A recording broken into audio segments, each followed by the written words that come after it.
జగన్ కంటే మీకు చంద్రబాబు సూట్ అవుతాడా ఆంధ్రప్రదేశ్లో? ఆయన పాత అలయన్స్. జగన్ కూడా అలాగే, కానీ ఎప్పుడు కలిసి పోటీ అయ్యారు. ఎక్కడ అలయన్స్ ఉండే? అలయన్స్ ఉండదు, బట్ కలిసి పోటీ అయ్యారు, బట్ ఫ్రెండ్లీగానే ఉంటారు. సెంట్రల్ తెలివైన ఓడైనా ఇక్కడ ప్రభుత్వంలో ఉంటే సెంట్రల్ ప్రభుత్వంతో ఫ్రెండ్లీగానే ఉండాలి. లైక్ రేవంత్ రెడ్డి. రేవంత్ రెడ్డి ఇప్పుడు నేను మోదీ గారిని పొగడా, నేను సిబిఎన్ స్కూలు, నేను ఏంది ఇంకేదో కాలేజు గ్రాడ్యుయేషన్ ఇది ఉద్యోగం ఈడ చేస్తున్నా అన్నాడు. 4 పార్టీలు చెప్పిండు ఆయన. అందులో సిబిఎన్ ఉన్నాడు, అందులో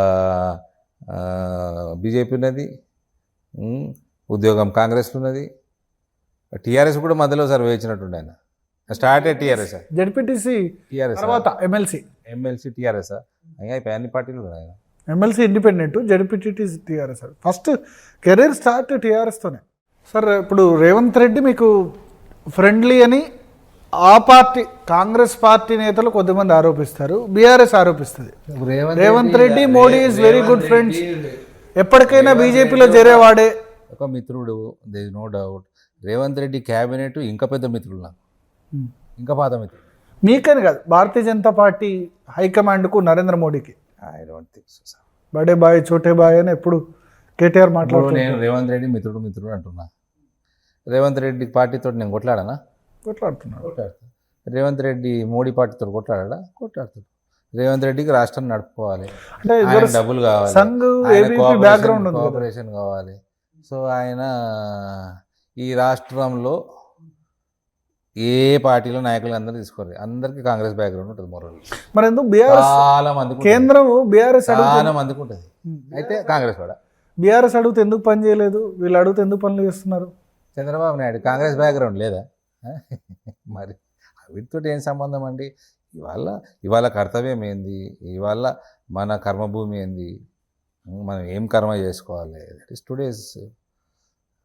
రేవంత్ మోడీ పార్టీతో కొట్లాడతలేడా? నేను రేవంత్ పార్టీతో నేను కొట్లాడతలేనా? నేను రేవంత్ని అటాక్ చేస్తలేనా? స్పేస్ బాగుంది అన్నారు కదా తెలంగాణ ఆంధ్రలో. That is my observation, my prediction. Telangana and Andhra there is going to be a huge vacuum. ఎవరైతే ఇనిషియేటివ్ తీసుకొని ఆ వ్యాక్యూమ్ ఫిల్ చేస్తారో వాళ్ళు ఆ పొలిటికల్గా పైకి వస్తారు.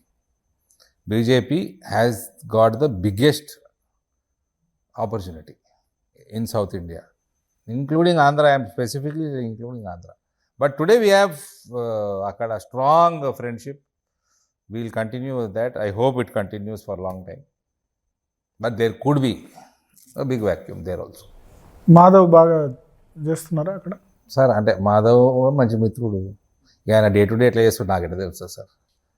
నేను మాధవ్ అని కాదు, రామచంద్రరావు అని కాదు, కిషన్ రెడ్డి కాదు, బండి సంజయ్ అని కాదు, ఎవరని పేర్లు ఏదైనా సరే నేను రిపోర్ట్ కార్డు చూసి మాట్లాడు. రిపోర్ట్ కార్డు మంచిగా ఉండి ప్రభుత్వంలోకి వస్తే కార్యకర్తలు బాగుపడతారు.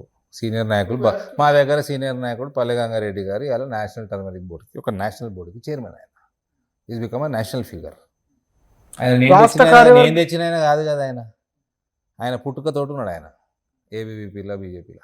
ఎస్, ఆయనకి నా ఇనిషియేషన్ ఉండే. ఇవాళ ఆయన నేషనల్ బోర్డుకి చైర్మన్, ఒక కార్యకర్త బాగుపడ్డాడు. రాష్ట్ర కార్యవర్గంలో మెజారిటీ ఎక్కువ సిటీ నుంచే ఉన్నారు, ప్లస్ నిజామాబాద్ నుంచి కూడా మీరు వేయించుకున్నారు ఎక్కువ ఒకళ్ళిద్దరిని. నేను మిగతా చోట్ల ప్రాతినిధ్యం లేదని విమర్శ. మా దగ్గర సీట్లు కావాలి కానీ మాకు ఇస్తలేరు. ఏం చేయమంటారు? ఓట్లు మా దగ్గరికి వస్తాయి, సీట్లు మా దగ్గరికి వస్తాయి, కానీ ఇక్కడ కార్యవర్గంలో మేము అడిగితే ఇవ్వలే. అడిగిన దాంట్లో సగం కూడా ఇవ్వలే. చెప్తున్నా కదా, రామచంద్రరావు గారి మీద complaint. I'm lodging complaint with Zee Telugu. చెప్పారా మొన్న? ఏది కార్యవర్గం అయిన తర్వాత చెప్పారా? అడిగినా ఇచ్చింది తీసుకున్నాము. అదే మీరు అన్నారు కదా, బాధ ఎందుకు పడతాం సార్? సెలవు నడుస్తూ ఉంటాయి అన్ని రాజకీయాలలో, part and parcel of life. So ఇప్పుడు జూబ్లీహిల్స్ ఎలక్షన్ అయిపోతుంది, లోకల్ బాడీ వచ్చినప్పుడు వ్యంగ్యంగా మాట్లాడు. జూబ్లీహిల్స్ ఎలక్షన్ అవుతుంది, లోకల్ బాడీ ఎలక్షన్ అవుతుంది. నాకైతే మంచి ప్రాస్పెక్ట్స్ కనబడట్లేదు ఈ రెండిట్లో బీజేపీకి. దానికి ప్లస్ ఆ 10 బై ఎలక్షన్స్లో దానం నాగేందర్ అయితే ఖచ్చితంగా వస్తుంది, ఎందుకంటే వాళ్ళు ఇవాళ కాంగ్రెస్ స్టార్ క్యాంపెయిన్గా డిక్లేర్ చేశారు. Khairatabad by election also ready, మళ్ళీ అది కూడా సికింద్రాబాద్ పార్లమెంట్ కిందకి వస్తుంది. మీరు ఇవన్నీ కిషన్ రెడ్డి గారు కాదు, వేరే చోట బై ఎలక్షన్ వస్తే ఎక్కడ సార్? ఈ 10 చోట్ల మిగతా చోట్ల రావు, నా తెలిసి అయితే రావు. ఖైరతాబాద్ ఓకే, ఆయన కంటెస్ట్ చేసిండు, మా దగ్గర ఇప్పుడు భూపతి రెడ్డి గారు ఎమ్మెల్యే ఉన్నారు కదా, ఆయన టీఆర్ఎస్ ఎమ్మెల్సీగా కాంగ్రెస్ టికెట్ మీద అసెంబ్లీ కంటెస్ట్ చేసిండు 18లో, పోయింది మెంబర్షిప్. నాగేందర్ది ఆయన ఒక పార్టీకి వెళ్ళి గెలిచి ఇంకో పార్టీ టికెట్ మీద కంటెస్ట్ మిగతా అది నా దగ్గర మిగతా చోట్ల రావా? వేరే చోట్ల నాకు అండర్స్టాండింగ్ బట్టి అయితే రా. వాళ్ళు ఎవరు ఒప్పుకుంటలేదు కదా పార్టీ మారినామని. కోర్టు అడిగితే ఏం చెప్తారు? ఏం చెప్తారు? స్పీకర్ అంటే కోర్టు అడిగితే మేము మారలేదు, చేంజ్ కాలేదు అంటారు. ఏం కానీ చేస్తారు? కొన్ని చోట్ల ఇంతకుముందు మాట్లాడినే ఉన్నాయి, కాంగ్రెస్ పోయినాము అన్న సందర్భాలు ఉన్నాయి, కాంగ్రెస్ మీటింగ్లో పార్టిసిపేట్ చేసినవి ఉన్నాయి, అవన్నీ సబ్మిట్ చేస్తారు. ఇప్పుడు లోకల్ బాడీ సరే, నిజామాబాద్, నిర్మల్, ఆదిలాబాద్ 31 టీఆర్ఎస్ వాళ్ళు తీసుకోలే కాంగ్రెస్ వాళ్ళని, ఎందుకు ఏడుస్తారు మరి ఇప్పుడు? మరి కాంగ్రెస్ వాళ్ళు కొట్లాలి కదా. అసలు ఈ దరిద్రం స్టార్ట్ చేసింది వాడు, ఈ దరిద్రుడు కేసీఆరే కదా. కేటీఆర్లు కేసీఆర్ వీళ్ళే అదే దరిద్రాన్ని స్టార్ట్ చేసింది. వాళ్ళు Chandrababu Naidu, Rajasekhara Reddy time, D Srinivas time ఇట్లాంటి వాళ్ళు మీ ఫాదర్ హాయందే చెప్తారు. 2007లో సురేష్ రెడ్డి స్పీకర్గా ఉండగా 10 మంది జాయిన్ అయ్యారు అప్పుడు ఎమ్మెల్యేలు. 10 మంది, తూర్పు జయప్రకాష్ రెడ్డి, బండారు శారారాణి, తూర్పు జయప్రకాష్ రెడ్డి, మందడి సత్యనారాయణ రెడ్డి. అప్పుడు రాజశేఖర రెడ్డి టైంలో 10 మంది జాయిన్ అయిపోయారా? అది కూడా తప్పే మరి. అంటే అలాగే జాయిన్ కరెక్ట్ 2 సంవత్సరాల తర్వాత వాళ్ళ మీద వెయిట్ వేశారు. అచ్చా, అప్పుడు ఎలక్షన్లు వచ్చినాయి మళ్ళీ రాలేదు, ఎందుకంటే ఎన్నికలు 2 నెలల టైం ఉండే కదా. వెయిట్ అంటే టీఆర్ఎస్ వాడు వేసుకున్నాడా? స్పీకరే వేశాడు, కానీ 2 సంవత్సరాల తర్వాత ఆపి బై ఎలక్షన్ రాకుండా. అది కూడా తప్పే మరి, చేయకూడదు అట్లా. బీజేపీలో ఎవరైనా రావాలంటే రిజైన్ చేసి రమ్మంటారు. మధ్యప్రదేశ్లో రిజైన్ చేసి రాలేదా, కర్ణాటకలో రిజైన్ చేసి రాలేదా, రిజైన్ చేసి రమ్మంటారు. అందుకని ఒక డెకోరము, డిగ్నిటీ మెయింటైన్ చేయాలి. సో అది చేసింది టీఆర్ఎస్ఏ కాబట్టి. నా దగ్గర కార్పొరేటర్లను కూడా కొన్న చిల్లర గానులు టీఆర్ఎస్ చిల్లర గానులు. మీ దగ్గర 28 మంది అయితే వాళ్ళను, నేను 28 మంది మేము గెలిస్తే 10 మందినో 11 మందిని తీసుకుర్రు. ఇప్పుడు 14 మంది వచ్చి జాయిన్ అయ్యారు నా దగ్గర. మళ్ళీ రిటర్న్ వీళ్ళు వచ్చిండ్రు, ఇంకా వేరే వాళ్ళు కూడా వచ్చి జాయిన్ అయ్యారు. పోయిన వాళ్ళు కూడా వచ్చి జాయిన్ అయిపోయారు. అంటే వాళ్ళ టర్మ్ ఇప్పుడు అయిపోయింది, కాకంటే ముందే జాయిన్ అయిపోయారు. పోయినోడు వచ్చాడు, పోనోడు కూడా వచ్చాడు, అది వేరు. అలాగే పార్టీని పెంచుకుంటూ పోతే అందరికి గతి ఉండదు. ఇవాళ నా దగ్గర టీఆర్ఎస్ వాడు కూడా నాతో తీయగుంటాడు, కాంగ్రెస్ వాడు కూడా తీయగుంటాడు. నెక్స్ట్ టైం ఎమ్మెల్యే టికెట్ మీద కన్నేసి కూడా ఉన్నారు వాళ్ళు. పార్టీని బలం చేసుకోండి అందుకని. సో ఇప్పుడు జడ్పీలో టీఆర్ఎస్ మీరేమో 2-3 మాత్రమే క్లెయిమ్ చేస్తున్నారు, అంతకు మించి పెద్ద వచ్చే అవకాశాలు కనిపించట్లేదు. టీఆర్ఎస్కు 7 వస్తే 10 వస్తే వాళ్ళు కాదా వ్యాక్యూమ్ ఆల్టర్నేటివ్ వాళ్ళు కాదా? ఎక్కడ మన దగ్గర జడ్పీ చైర్మన్స్ నిజామాబాద్ కాదు, స్టేట్ నిజామాబాద్ జిల్లాలో టీఆర్ఎస్కి నా లెక్క ప్రకారం ఒక్కటి రావచ్చు, అది కూడా రాకుండా చేస్తా. ఏంది ఒకటి జడ్పీ చైర్మన్, జడ్పీటీసీ 31లో ఒకటి. ఆ బాన్స్వాడ 6 కూడా నాకు టీఆర్ఎస్ పెద్ద కనబడతలేదు. పోచారం గారు కాంగ్రెస్ పోయిండు కదా, నా లెక్క ప్రకారం ఈ లెక్క ప్రకారం పోయిండు, ఆయన లెక్క ప్రకారం పోలే, అది వేరే విషయం. ఆ పక్కకు 6 పక్క పెట్టుర్రి. ఇక్కడ 25లా ఒక్క జాగాలో నాకు కొద్దిగా స్మెల్ ఉంది, అది కూడా రాకుండా చేస్తా. 31లో ఒకటి అంతే. 3rd ప్లేసా టీఆర్ఎస్? No place. జగిత్యాల జిల్లా మళ్ళీ అది కన్ఫ్యూజన్ సార్. నా 9 బయట 12 ఉన్నాయి, 12, 13 బయట. జగిత్యాల కొరట్లో తక్కువ ఉంది. అదే ఈ 9 ఇవి. దానిలో ఎట్లా ఉంటుంది రిజల్ట్ జగిత్యాల కొరట్లో మీ దానిలో? ఆడ కూడా 1-2 కనబడుతున్నాయి నాకు టీఆర్ఎస్. అదే BJP Congress fight. BJP Congress ఎక్కడ సార్? జగిత్యాల్లో ఏడుంది టీఆర్ఎస్? జూబ్లీ గెలిచిన కాంగ్రెస్కి వెళ్ళిపోయాయి. మీకు మంచి ఫ్రెండ్ కాంగ్రెస్ కొట్లాడుకుంటాడు. మీకు మంచి ఫ్రెండ్ అయినా అది చూడండి, ఆయన కూడా ఫ్రెండే. జీవన్ రెడ్డి గారు మా అంకుల్, నాది ప్రేమగా ఉంటాడు. సంజయ్ కుమార్ జీవన్ రెడ్డి గారు నాకు ఆశీర్వాదం కూడా ఇచ్చాడు. అయితే నాకు ఎవరి ఫ్రెండ్ కాదు. ఓడిపోయిన తర్వాత కూడా కలిసారా జీవన్ రెడ్డి? మంచిగా కలిసి మాట్లాడుకున్నారా? ఏది ఓడిపోయిన తర్వాత జీవన్ రెడ్డి 100% మాట్లాడుకుంటారు. ఇప్పుడు కూడా ఆయన మర్యాద అంకులే అంటే ఆయన ఎప్పటి నుంచి అంకులే కదా నాకు. ఆయన మీ తండ్రి సమకాలికుడు కాబట్టి వాళ్ళందరూ కాంగ్రెస్ కొట్లాడుతున్నారు కాబట్టి సంజయ్ కుమార్ కాంగ్రెస్ లో సాటిస్ఫాక్షన్ గా లేడు, బీజేపీ వస్తే రావచ్చు అని అంటారు. ఉందా అట్లా అవకాశం? సంజయ్ కుమార్ అడగాలి, నన్ను అడిగితే ఎట్లా?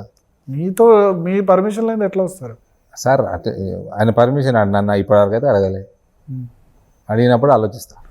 సో ఇప్పుడు ఇంకొక ప్రధాన అంశం బీసీ రిజర్వేషన్స్. హైకోర్టు కొట్టేసింది, సుప్రీంకోర్టు కొట్టేసింది. నిన్న బంద్ కూడా పెట్టారు అన్ని పార్టీలు. బంద్లో మీరు పాల్గొనట్లేరు? నేను మాట్లాడేది చాలా మాట్లాడినాను. సరే, నిన్న ఒకరోజు నేను అక్కడ వేరే కారణాల వల్ల పాల్గొనలేకపోయినా. ఫిజికల్గా పాల్గొనలేదు. ఏమంటారు బీసీ రిజర్వేషన్ సాధ్యమా 42%? మాట్లాడినా కదా సార్ మొన్న మీరు కూడా చూసారు పార్టీ ఆఫీస్లో ప్రెస్ మీటు, నేను మాట్లాడినా, తర్వాత రామచంద్రరావు గారు పక్క నుండి మాట్లాడినా. This is all eyewash. Revanth knows ఇది సాధ్యం కాదని రాజకీయ డ్రామా చేస్తున్నారు. మాల్ అడ్మినిస్ట్రేషను కప్పిపుచ్చుకోవడానికి డ్రామా చేస్తున్నారు. ప్రామిసులు నిలబెట్టుకోలేదు కాబట్టి కప్పిపుచ్చుకోవడానికి ఏదో డ్రామా తీసుకున్నారు. అది సాధ్యం కావాలంటే చేయాల్సింది బీజేపీ. అది 9th షెడ్యూల్లో చేర్చాలంటే బీజేపీ. సార్ అది నువ్వు ప్రామిస్ చేసినావు, నువ్వు నిలబెట్టుకో. బీజేపీ స్టేట్లు కూడా ఆగి ఉన్నాయి కోర్టు ద్వారా. బీజేపీ స్టేట్లు కూడా ఆంధ్రప్రదేశ్, మహారాష్ట్ర ఆగి ఉన్నాయి. కోర్టు తమిళనాడు కోర్టు నుంచి తెచ్చుకున్నారు. కోర్టు కాదు, పార్లమెంట్ తెచ్చారు. కాంగ్రెస్ గవర్నమెంట్ ని పివి నరసింహరావు తెచ్చుకున్నారు. మీరు డెమోగ్రఫిక్స్ కూడా వేరు సార్, అక్కడ వేరు. మన కాస్ట్ ఈక్వేషన్ లా తమిళనాడు దళిత్ వాళ్ళది ఎక్కువ, చాలా ఎక్కువ. Demographics are different there. Parliament ద్వారా తెచ్చిన కూడా కోర్టులో కూడా వాళ్ళు కన్విన్స్ చేసి 9th షెడ్యూల్లో చేర్చాల్సింది మీరు కదా. రాహుల్ గాంధీ ప్రధాని అయిన తర్వాత అది సాధ్యమవుతుంది. బీజేపీ సార్ నేను ఒకరోజు నేను ఫిజికల్గా ధర్నా పార్టిసిపేట్, రాహుల్ గాంధీ ధర్నాలో పోయిండా అడుగుతున్నా. కానీ ఢిల్లీలో ధర్నా చేసాడు కదా. ఢిల్లీలో క్యాస్ట్ సెన్సస్ ప్రజెంటేషన్ చేసి చాలా అద్భుతంగా తెలంగాణలో జరిగింది. నా మిత్రుడు ముఖ్యమంత్రి ఢిల్లీకి పోయిండు కదా, ఫ్లైట్ టికెట్ పైసలు పెట్టుకొని పోయిండు కదా, ధర్నా కూర్చున్నాడు కదా. రాహుల్ గాంధీ కూర్చున్నాడా? బాలే. మరి కానీ అంతకు ముందు రోజు కాంగ్రెస్ అంతా డ్రామా సార్, డ్రామా. ఈ ఛానళ్ళని ఇదే చూపెట్టాలి, దీని మీదే చర్చించాలి, అసలు విషయాలు పక్కదారి పట్టాలి, లోకల్ బాడీలో ప్రజల్ని మభ్యపెట్టాలి, ఓటర్లను మభ్యపెట్టాలి, నేను చేతగాని పాలన చేస్తున్నా, ఇవన్నీ కప్పిపుచ్చుకోవడానికి నేను కొత్త సినిమా తీసుకురావాలి, ప్రజల్ని డైవర్ట్ చేయాలి అసలు విషయాల నుంచి అన్నది రేవంత్ ప్లాన్. ఇది జిత్ని ఆబాది ఉత్ని భాగీదారి అని రాహుల్ గాంధీ ఓబీసీ సమ్మేళనంలో అన్నాడు. మేము అన్యాయం చేసాం. జిత్ని ఆబాది ఉతిని